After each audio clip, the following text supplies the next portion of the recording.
ஜாதகர் அவசர சிகிச்சை பிரிவில் உள்ளார், எப்போது சரியாகும் அப்படின்னு கேட்டு ஆன்லைன் அப்பாயின்மெண்ட்டில் என்னை தொடர்பு கொண்டாங்க.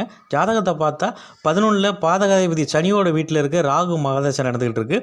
அதில் கேது புத்தி நடந்துக்கிட்டு இருக்குது. சிம்மத்தில் சூரியனோட பையரோட வீட்டில் இருக்கிற கேது புத்தி நடக்குது. இருள் கிரகங்களான ராகு கேது புத்திகள் நடந்துக்கிட்டு இருக்கும்போது தசா புத்திகள் நடக்குது. அதில் எந்த சுபர் தொடர்பும் இல்லாததுனால இன்னும் பார்த்திங்கன்னா கேது புத்தி இப்போ தான் ஆரம்பிச்சிருக்கு. அடுத்த ஒரு வருஷத்துக்கு இந்த கேது புத்தி இருக்குங்கிறதுனால இந்த பிரச்சனை உடனே முடிகிற ஒரு அமைப்புங்கிறது கிடையாது.